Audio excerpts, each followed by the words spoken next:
It's time for what America really needs. Faith, family, fitness, freedom. From the home of Pikes Peak, here are your hosts Jason Lupo and Aaron Lujan. Welcome to Faith, Family, Fitness, Freedom on 100.7 The Word. I'm Jason Lupo with my co-host Aaron Lujan. Good morning. All right, here we go. We have a very special guest today, Travis Hearne, author of the new book, Through the Storm, The Path to Becoming a Resilient Leader. Welcome, Travis. Thank you. It's good to be here, man. So what inspired you to write this book? Yeah, this book it's over a decade's worth of stories that I've been through, that I've known people that have been through the stories that are in this book. And the inspiration was, I was in the Marine Corps for 9 years, back and forth, Iraq, 2008, 2009, Afghanistan, 2010. And I found this passion for leadership that I saw.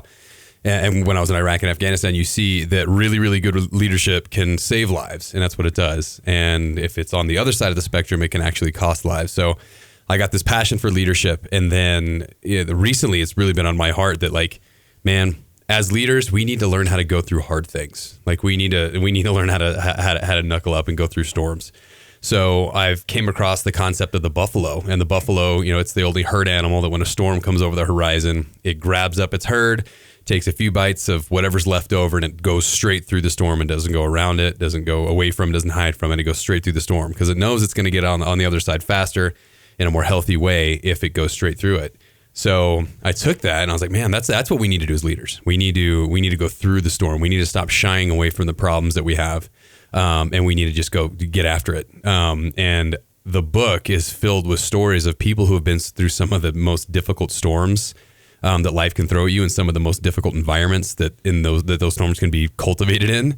Iraq, Afghanistan, the crash of 2008. So I split the book into military, and it's half military stories and half business stories. So first half of the book is Iraq, Afghanistan, Marine Corps stories. Second half of the book is business stories, where we talk about, opening up a boutique hotel in 2020 when then the world shuts down. And so it's just how these leaders faced those storms and got on the other side of them, and how they're doing that, and how they did that, and actionable items that they can take, that leaders can read it and take into their daily lives. So this is kind of like an investigative short story style book where you're walking through multiple different examples. Yeah, absolutely. It's just the stories. The story. I think there's so much power in people's stories that when you can tell stories and dissect them and have good conversations around them and pull out things that we can use in our daily lives, especially people who've been through terrible things or really impossibly hard things.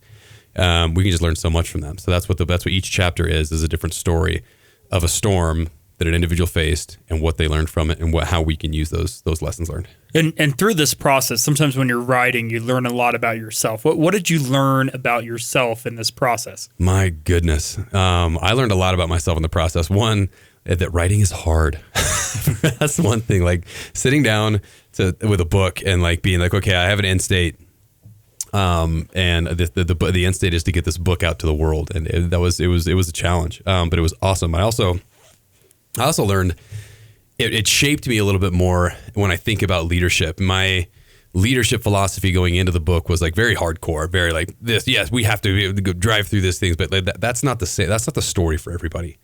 And as I started interviewing and talking to people and hearing their stories of leadership, it's not all about just knuckling down and driving through it. It's about, man, we really need the people around us to be able to go get through those storms. This isn't just in the beginning, I was like, oh, okay, if you're a leader, you need to just pull it up by your bootstraps and just head through that and take on that storm. When I learned that without our herd, without our people around us, the storm's going to be longer, and it's going to be almost impossible to get through if we don't have the right people around us.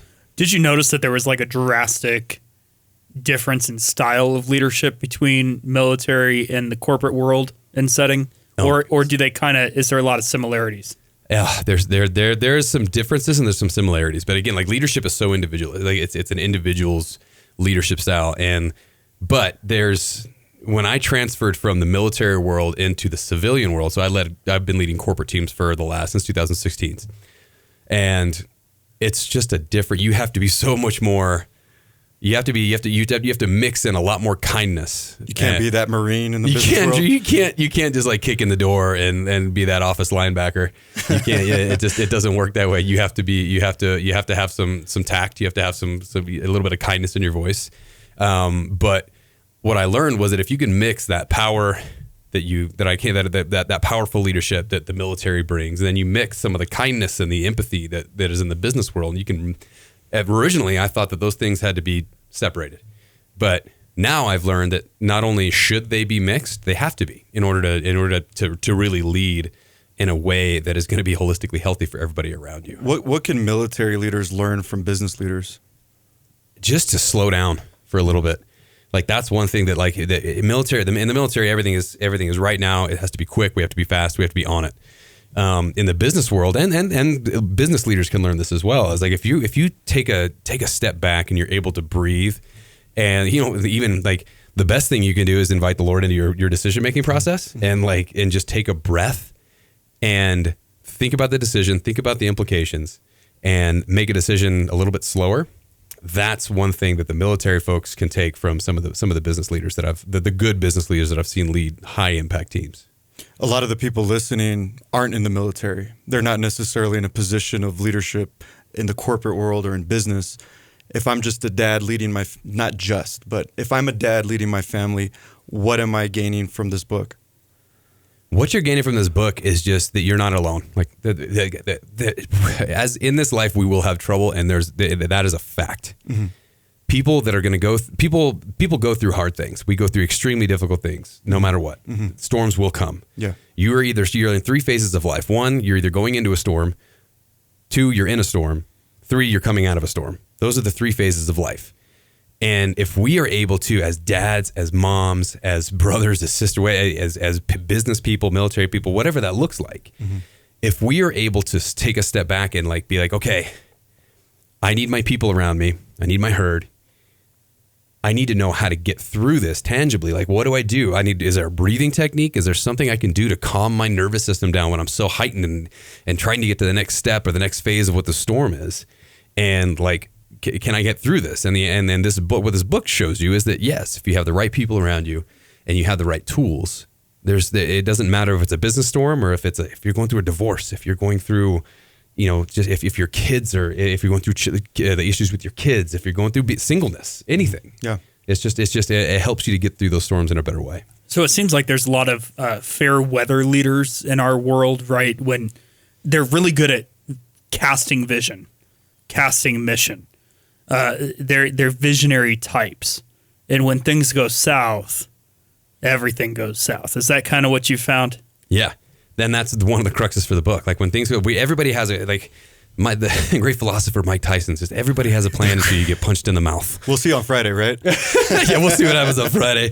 Yeah, we'll see what his plan does when he gets punched in the mouth or when Jake Paul gets punched in the mouth. But anyway. 8 rounds, 2 minutes. They shorten the rounds. It's only 8 rounds. They're wearing 14-ounce gloves. I don't think anybody's getting knocked out. I don't think Iron Mike's going to need that long. I think he's going to do right. But anyway, so. Oh, this thing's heading to draw. Oh yeah, probably. It's going to be fun to watch though. We could just turn this into a sports show right now. We could do that. I'm fine with that. Well, so great philosopher Mick Jagger. Yes. Right. You can't always get what you want. Yeah. Yeah. Yeah. We can keep throwing out great philosophers. Sure. Joe Biden, perhaps. Yeah. Joe Biden. Come on, man. Kamala Harris. Yeah. Did you just fall out of a coconut tree?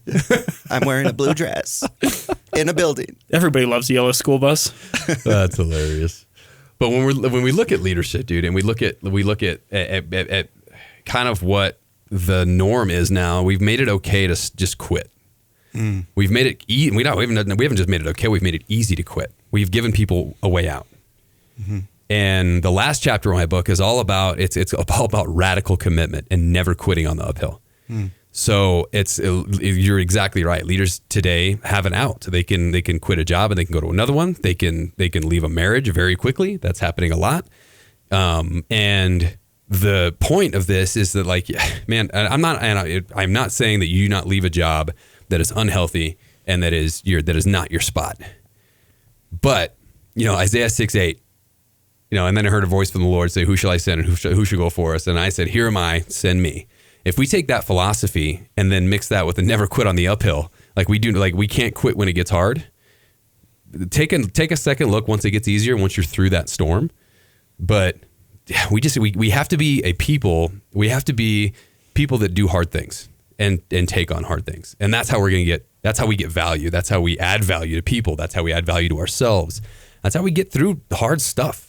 So I think there's also a ton of leaders that maybe stay in things too long, though. That have the opposite, right? The well is dry, and we sit there and we keep praying for the well to have water, and God's like, no, this well is dry, move on. Yeah. Like, how do you differentiate don't quit on the uphill versus this well is dry, it's time to move on? Yeah, and that's a great point, because a lot of the times when we come out of, when we get to the top of the hill, whenever we're done with that, we take a deep breath and I'm like, okay, I just need to relax for a minute. Next thing we know, we're 10 years down the road and we're still in the same spot after that uphill climb, and we haven't progressed anywhere. So that's why it's just that we have to be able to take inventory of what are we doing? What is helpful right now? How am I, one, involving the Lord in what His plans are for me? Am I being an active participant in what the Lord's plans are for me, or am I just sitting back waiting for a miracle? Because if you're sitting back waiting for a miracle and not doing your part, I haven't seen that work yet. Noah was building the ark. He was building it. He was told what to do. He's given plans, and he built it, and that's what happened. So everybody throughout the Bible, they had to put in the work in order to get the blessing. Absolutely. There's a partnership between man and God, right? Yeah, absolutely. It's a partnership, and He wants to, and that's about the relationship piece too. Ooh. Like it's not just if I'm in a relationship with you, and you're doing all the work, like you're coming over and fixing my fence, you're coming, or you got a truck, so you're helping me move every year, and I'm just thank you so much. I'm just thanking you. Sure. That relationship's not going to last very long. It's one-sided. It's a one-sided relationship. So when we're in that spot of like, okay, I've made it and now I'm comfortable, but there's no progression here, dig into what the Lord's made you to do. Dig into what giftings God has given you, and take inventory of, am I using these towards what I want to do or what God's made me to do? And if you can do that, and if the answer is no, that's when you need to make a decision to do something differently. All right, you are listening to Faith, Family, Fitness, Freedom on 100.7 The Word. We are here with Travis Hearne, author of Through the Storm, The Path to Becoming a Resilient Leader. Find a link to his book on our website, faithfamilyfit.org. Hang with us for 30 seconds as we continue this conversation. Full Armor Sports Teams has a new facility for after-school youth programs. It's located at 2380 Montebello near North Academy and Union, with 2 pools for swim lessons and swim teams, a weight room for powerlifting, conditioning, and more. Full Armor Sports Teams is a Christ-centered and family-oriented organization bringing the youth of Colorado Springs together. For more info on after-school and homeschool programs, go to fullarmorsportsteams.com or call 719-629-SWIM. Welcome back to Faith, Family, Fitness, Freedom on 100.7 The Word. I'm Jason Lupo with my co-host Aaron Lujan and our guest Travis Hearne, author of Through the Storm, The Path to Becoming a Resilient Leader. Yes, sir. The story is very powerful. I think it's the gospel, right? I mean, it's a story about where we come from, who we are, and I think lessons are learned in actual real-life experiences and stories. Was there a story in the book that you talk about that really impacted you and made the point about leadership and riding through the storm? Yeah, man. So like I said, my life verse, it's Isaiah 6:8, and we said it before. And for me, that took on a whole new meaning. So in the Marine Corps, Marine Corps 2000, when was it? Man, how old am I? Hoorah. Yeah. Don't say hoorah. It's oorah. Hoorah. There's I'm no not H. a Marine. Man, I've been getting checked. This is the second time I got checked by Marine Corps. I misspelled Semper Fi in a group text this week. Because you're not eating enough crayons. E-I. They're delicious. F-I. There's not enough crayons in your diet. That's why you're getting it wrong. Yeah, Yes. You can't speak Latin without eating the crayons. So the story goes, it's about a hero of mine. So this guy, Jacob Light, is an absolute beast of a man. Great dude. I met Jacob when I got back from Iraq in 2009. We had this thing called Highlander Night with my battalion, 1st Light Armor Reconnaissance Battalion, where we would hike out to the beach and engage in a series of primal events. And one of them was ground fighting. So we had ground fighting, tug of war, tanker bar toss, Humvee push, because I guess we needed to push a Humvee at the time. Because we had nothing. I'm soft. So nothing else better to do. So I just got back from Iraq. I was feeling good. I was in a good leadership spot. So I'm like, I'm going to join the ground fighting. That's what I'm going to do. So this brings the fitness aspect into this podcast. I was looking good. I mean, Iraq, we lifted a lot of weights. So I felt great. I came home. So we hiked out to the beach. First round was ground fighting. I'm like, I got this. Told my Marines, like, hey, I got this. You stay on the side. I'm going to show you how it's done. I had been through like the martial arts instructor course. I was on it. I get on my knees, and the way it works is 10 Marines line up on one side, 10 Marines line up on the other side, and you face each other on your knees. And the rest of the 800-person battalion is just around us. Just you could just feel just the grunts and the primitive nature of just a bunch of sweaty, smelly men watching people fight. It's just crazy. It's probably like a UFC fight, or it could be like Friday, whatever's going to happen with Jake Paul. So on the count of go, we're supposed to just go at each other, Royal Rumble style. And Jake gets put in front of me. I didn't know who he was. So on the count of go, we go after each other. And so sidebar, on the way it works, once you tap out the first person in front of you, then you move on to the next person. If you win there, you move on to the next. If you lose, you get tapped out, you get pulled to the side. And I'm looking at Jake. Jake is 6'4" at least. Beanpole. Almost as big as me, it sounds like. Huge guy. Yeah. Huge.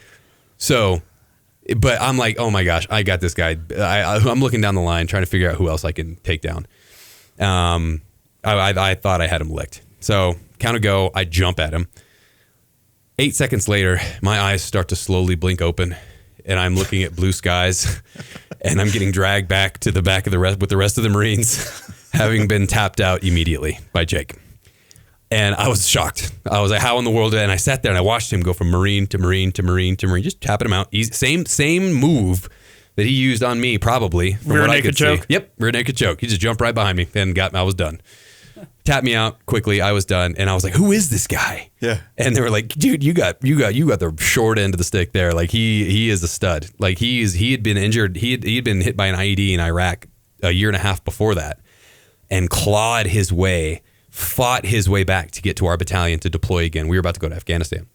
So he fought tooth and nail with everybody, to general officers, everybody, to get back to a deployable unit so he could go back to war.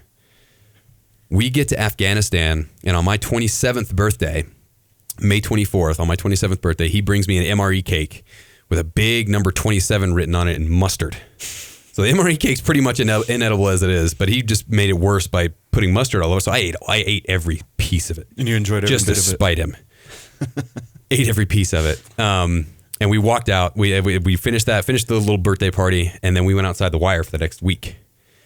3 days later, we come back in, and I'll wrap this up. We come back in to the wire, and we hear this giant explosion the second that we come back in.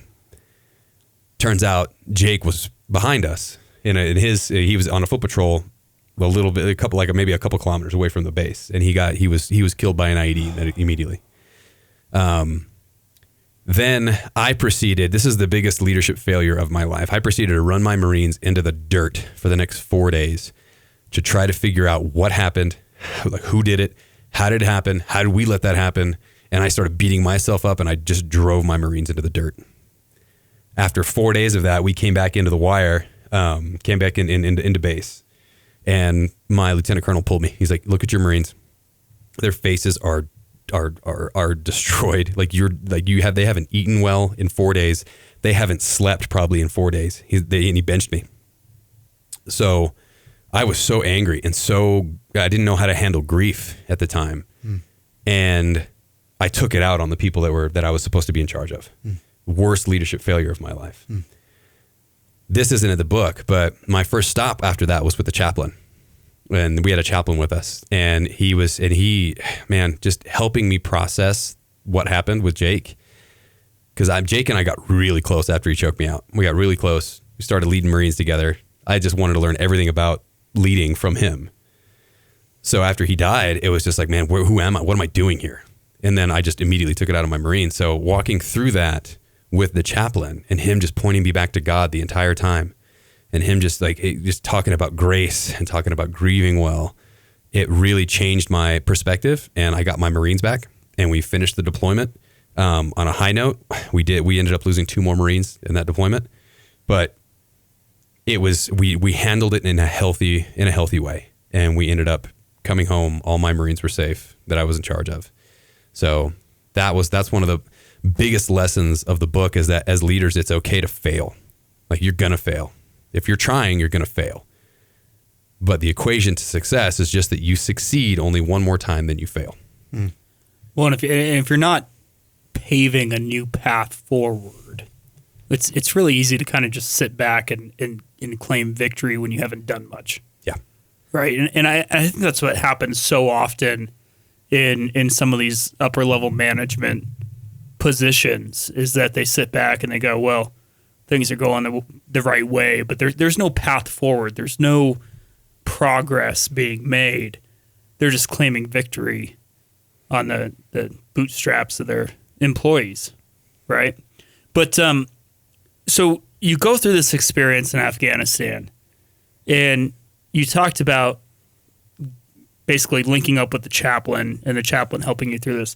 What was your faith like before you joined the Marines and kind of throughout the middle of it? Give me your faith journey. Man. So my faith journey, I always knew God was there, but he was just inaccessible.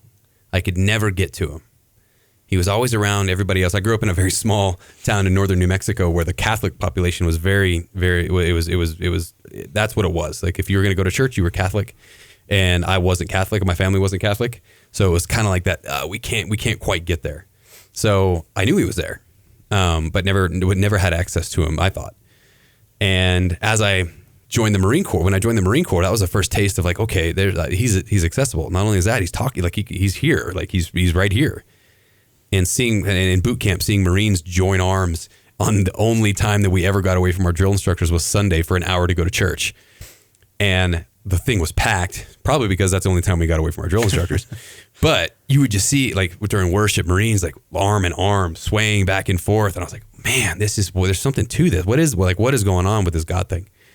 And then I went to Iraq, still not fully understanding the whole concept, knowing that I was like, man, I want a relationship with whoever this God is. And I'd met my wife right before I left for Iraq. We got engaged before I left for Iraq. And I was like, when I got home, I was like, man, we need to figure, I need to figure something out. My wife she was deep in the Lord. She was leading me towards the Lord at the time. But I was just like so confused, like a deer in headlights. Like I don't know what I'm doing. Like machine, like water got poured on the machine, and I was like malfunctioning. So I got back from Iraq, and we got into a church with a bunch of Marines that were it was right outside of base. We got into this church, and again, I saw senior Marines with their families, raising kids, and I was like, man, okay, I want that. Whatever that is, whatever formula creates that, that's what I want to be. So my wife and I, before I left for Afghanistan in 2010, April 2010, my wife and I got baptized together at that church. And it was just this process of like, man, just this transformational process that didn't happen right away. It is a transformational process that has happened, and it's going to continue. It continues to happen now. It's probably going to continue to happen this side of heaven until I cross over. But like, at first I was like, man, I feel like I'm an imposter in this. It can't be that easy to accept Jesus Christ. Like all these other people around me are so much better than I am. And then as I've been able to continue to walk with the Lord and just make mistakes and come back to the Lord, like a good father he is, he accepts you back. I've been able to walk with people, especially military people who are coming back struggling with PTSD or they're coming back from war, and they are lost in that journey of how to heal from that kind of stuff. And me having walked through that as well, that healing journey and I'm still walking through that, the PTSD journey after coming back from Iraq and Afghanistan, helping others understand that like the missing key in all of this healing stuff is a relationship with God. Mm. That's the key. That's the ticket, because it's just going to keep you coming back to the same place. Wow. Well, we're coming to the end of our time together for right now. We are going to continue this conversation next week. You'll find that interview on our website, faithfamilyfit.org, along with a link to Travis's book, Through the Storm, The Path to Becoming a Resilient Leader. Once again, faithfamilyfit.org. Closing statements. Aaron, Lujan, what do you got for us? It's, as you're talking, I'm a little emotional because I always wanted to be a Marine. And for whatever reason, that just didn't happen. So I'm a little jelly. But I'm in business. So I guess my selfish question is, what did I miss out on? What could I have learned? And maybe I speak for the men who respect and admire men like yourself who actually paid the price and signed the contract. As a business leader and as a father and as a husband, what can I learn from a Marine who also loves Jesus? If I could say one word, to be resilience, man. It's just, the military really teaches you how to bounce back from things. Because as a father, as a businessman, same here. Like, we have to bounce back. We cannot dwell on things. Well, we have no more time, but you will hear this conversation next week for sure. Hang with us. See you next week.